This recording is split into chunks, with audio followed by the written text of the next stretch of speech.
Master of Ceremonies, Head of the Crew, JW, the Honourable Carolyn C. Bechan, Minister of Public Administration and Member of Parliament for San Fernando West, Ms. Gillian McIntyre, Permanent Secretary in the Ministry of Public Administration, Ms. Jennifer Daniel, Permanent Secretary in the Ministry of Education, Ms. Prabhati Maraj, Deputy Permanent Secretary in the Ministry of Public Administration, Mr. Harilal C. Charan, Chief Education Officer in the Ministry of Education, Mrs. Marcia McKellar, Director, Scholarships and Advanced Training Division, scholarship winners, parents, staff of the Ministry of Public Administration, members of the media, and of course, might I just say, let us begin by giving a round of applause to the Almighty. With Him, all things are possible. And let us give a round of applause to our Creator.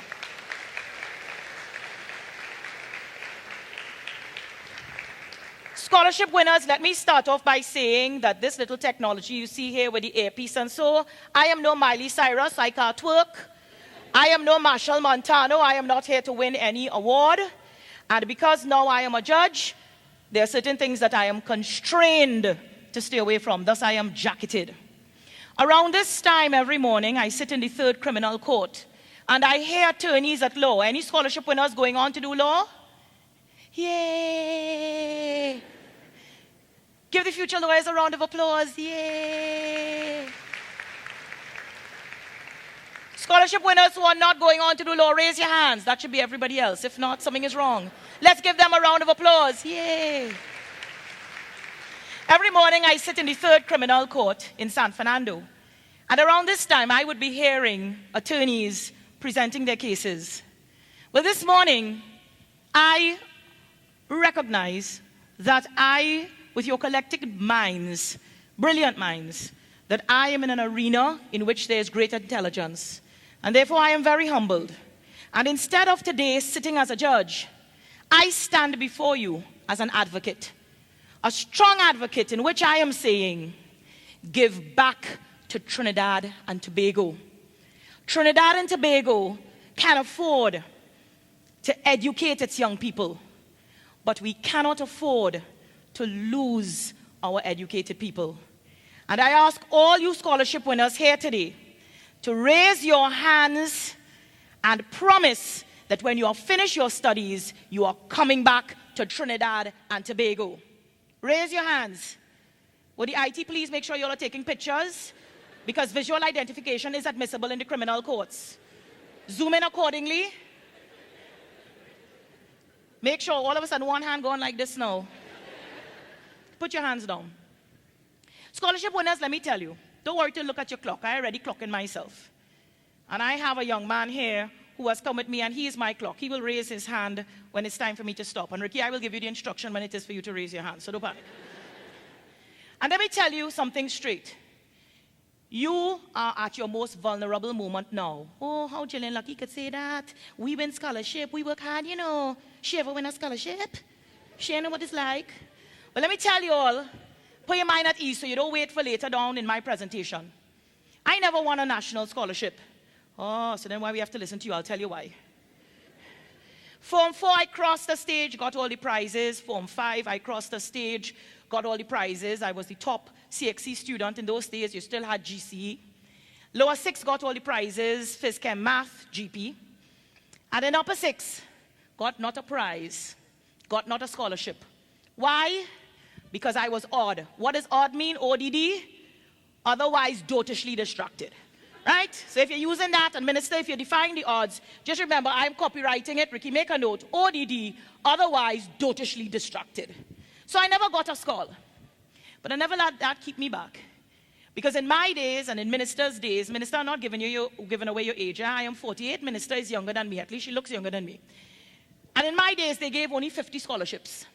So all of you who are benefiting because more than 50 scholarships have been given away, am I correct, Minister? You are benefiting because a country recognizes it is investing in you. And give your country a round of applause for that, please. In my days, it was 50. And in those days, you were streamlined. Now, you know, some of you in the audience, especially parents in the back, you're pretending you all don't know what I'm talking about. Because you all don't want to be young. You all don't remember our days? Our days when we had Facebook. We had Facebook in the 60s and 70s.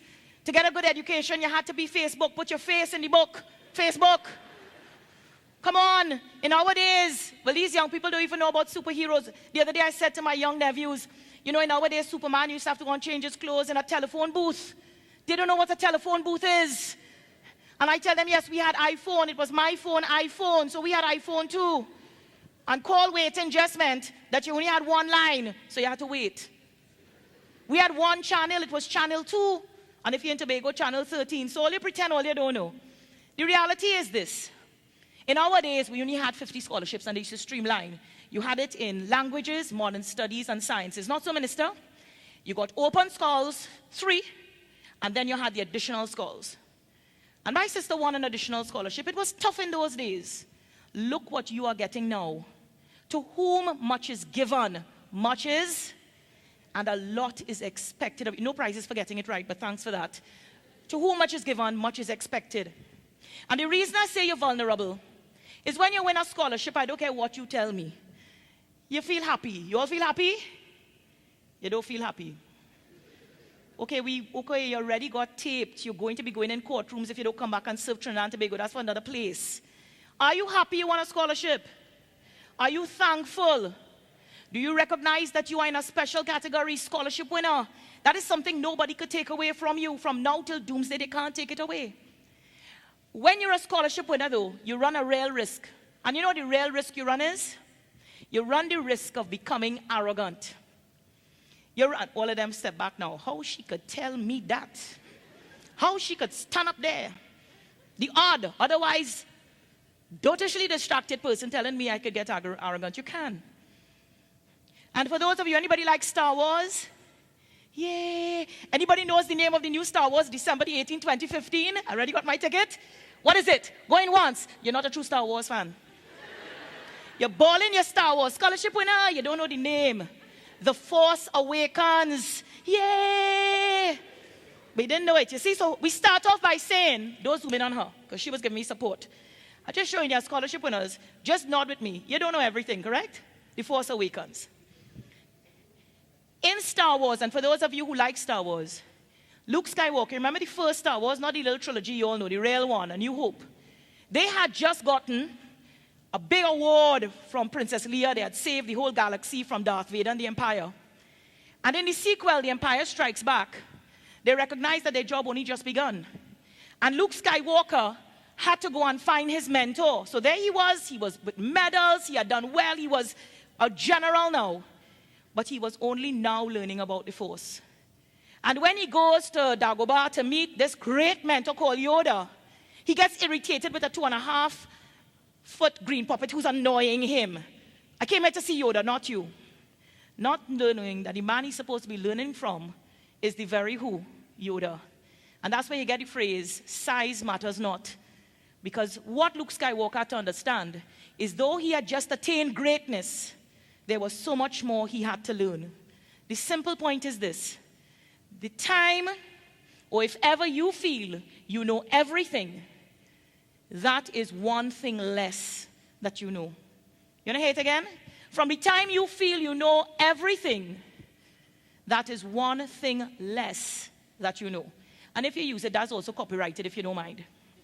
And when it comes to talking about national development, I can start and stand at a platform and speak about it because it's something I feel strongly about. When I went to, you all know about Disney World and Disneyland, you know about that? That hasn't changed, right? There's this one of the little features, attractions called Pirates of the Caribbean. You ever heard of it? You know, Jack Sparrow, Johnny Depp, Pirates of the Caribbean.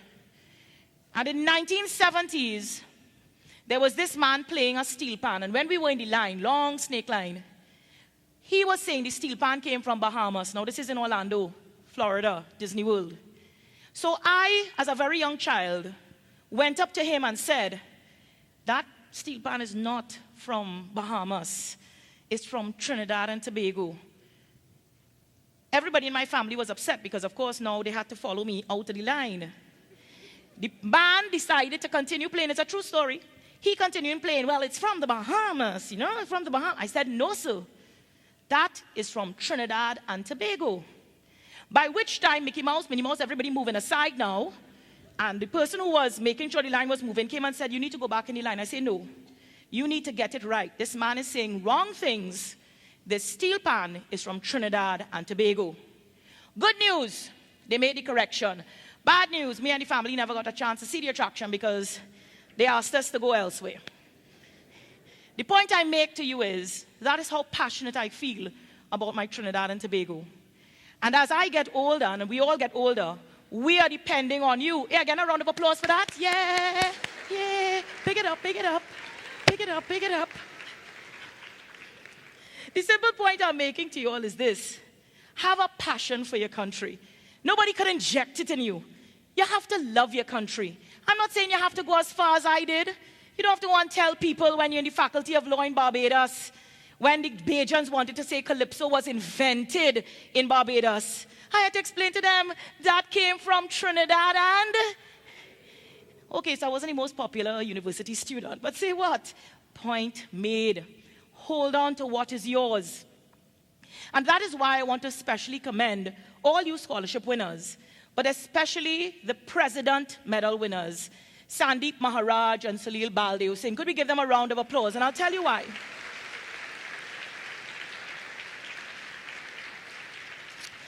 Not only because of their scholastic achievement, but when I read what was reported in the newspapers and I heard them speak, what came through, these two young people saying that when they are qualified, they are coming back to Trinidad and Tobago to give back. Give them a round of applause. And to Sandeep and Salil, if you are here, are you all here? Please don't be intimidated. I have cut out those articles, and that too is admissible in a court of law. Just thought I'd mention it. It's not hearsay evidence, so it will be admissible. I've cut it out, and I have it for the records, just in case you all decide to depart. And don't get scared. You might not get a custodial sentence. Just mention it. Don't feel pressure. Don't feel pressure. In my profession, I am surrounded by scholarship winners. The Chief Justice of Trinidad and Tobago, my boss, the Honourable Ivor Archie, Chief Justice, he's a scholarship winner. He got a Tesoro Scholar, which in my days, and Minister, you would remember, that was, I won't give away years, don't worry. In our days, just a few years ago, that was a big thing. Justice Mark Mohammed, Senior Counsel in the Court of Appeal, a scholarship winner. Justice Carla Brown Antwine, Sophia Choate, Senior Counsel, who was the head of chambers where I was there. Justice of Appeal, Alice York Soon Han. We have scholarship winners all over. The golden thread that runs through them is this, that they speak about giving back to Trinidad and Tobago. There's a young man in the audience today. He's not a scholarship winner. But I'll tell you something, being a scholarship winner is a great thing, but more than being a scholarship winner, you have to have heart. And yes, I'm coming to my conclusion, so relax. You have to have heart. This is a young man, about 30 years old, and I met him when I was the director of the Police Complaints Authority. What amazed me about this man, young man, great in IT, I call him the #1 IT specialist, is that he recognized as the director, the boss, the head of this institution. I didn't know IT the way he did. You just name it, he could solve it. And he now had to teach me IT to get me up to speed. He was always humble, never arrogant. If I punched something wrong, he wouldn't get frustrated, he would be patient. Many times he would take responsibility and blame the machine when I knew it was something that I had done.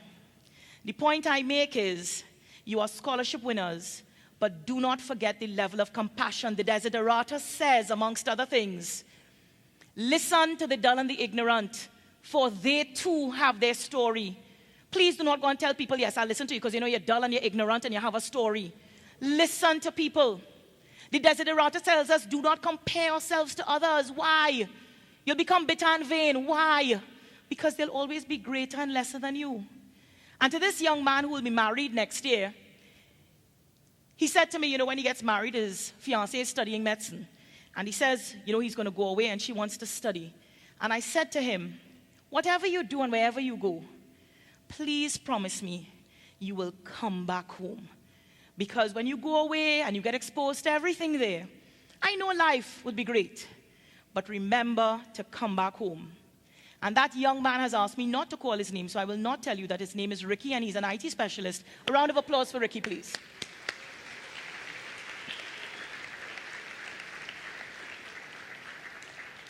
As I conclude, I just share with you one story. And it is when I was studying like you at university. In 1988, I had reached to a high, not in just academics, because after I was odd, otherwise dotishly distracted, I got back on stream, And the academics were going good, and I decided to take part in the Faculty of Law and the campus faculty Calypso competition. And I wanted to prove that Trinidad and Tobago would come first. In fact, the current president of the Republic of Trinidad and Tobago is himself a former monarch on the Cave Hill campus. And when I won the competition, Trinidad and Tobago had to come first. So when I won the competition, I went to the home of Mrs. Lila Valère, who was then the High Commissioner for Barbados. And there, the mighty Sparrow, you all know the mighty Sparrow? King of the Calypso world. He was there with singing Sandra and Drupati. And Mrs. Valère had, there was a piano player there. And she said to the mighty Sparrow, come sing some ditties for us, which he did. And then she said to me after he performed and the audience was just, enthralled as usual, she said to me, okay, Gillian, you sing the song that you won with. And I sang my song. I'm not singing it this morning, don't worry. It was called Caribbean Unity, and I sang it. Everybody, when I was finished, came to me and said, you really have it in you, because after your call to perform, after Sparrow, that had to be hard. Because Sparrow controls the stage, as you all know. And here I was coming as a little novice. Yes, I was the campus champion, but not in his shoes at all. Sparrow pulled me aside. And I will never forget the advice he gave me in 1988, which serves me well in 2014. Although it isn't for singing Calypso alone. He said, let me tell you something, Gillian. Whenever I sing on that Dimash Grass stage, you will always notice when the band is playing for me, I clap out the time. Because if that band does not get my timing right, I will sing the song according to how they are playing, and it wouldn't give me the level of comfort. He said, so when you go on a stage, always clap out the time. And if that band is not giving you the correct timing, do this and let them play it again. So let them know you are in charge and you are going to be controlling how you do it. Otherwise, you'll be running behind them. They have many people to play for. They may not even play at your speed. So what is supposed to be a jam and wine might become a ballad. And you don't want that to happen. Take it and use it anywhere you go. Before speaking to you this morning, I did my sound check. Didn't have to clap out time. I always come when I was an advocate. I always came half an hour before my matter started at least. As a judge, my court starts at 9 o'clock. I check and make sure everything is in order. The simple point I'm making to you is, where you are now, you still have a lot to learn. And I end by using the lyrics from a song. It's been adapted from time to time. It is something the late Dr. Martin Luther King used when he was addressing persons. And it is this, and I quote, if I can help somebody as I pass along, if I can cheer somebody with a word or song, if I can do my duty as I'm traveling along, then my living will not be in vain. End of quote. To you young people I say, let your living not be in vain. You have done us proud.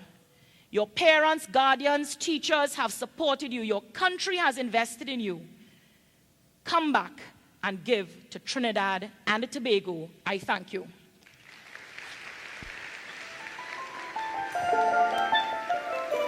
Hold on. Now, this is the real end.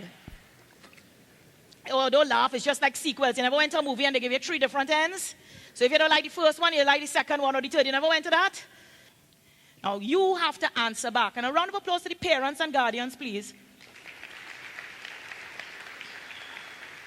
Now, you have to answer back to this question. Are you hearing me? Well, simple if you ask me, Are you hearing me? Are you hearing me? All are you in Hyatt? Are you hearing me? Are you hearing me? When you finish study, give Trinbago back.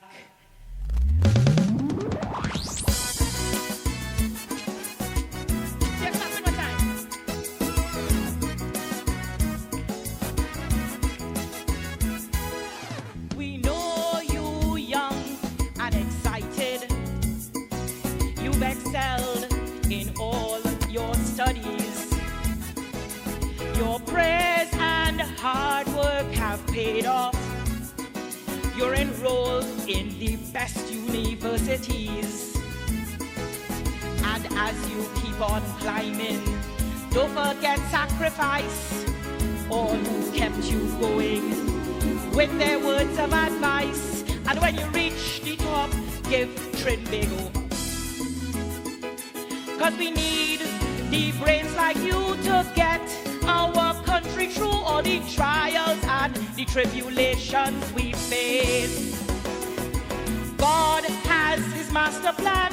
You must serve your fellow man and make Trinbago your home. It is your place. Are you hearing me? Are you hearing me? Are you hearing me? All of you in Hyatt. Are you hearing me? Are you hearing me? When you finish study, make sure that you give back. Thank you, love you.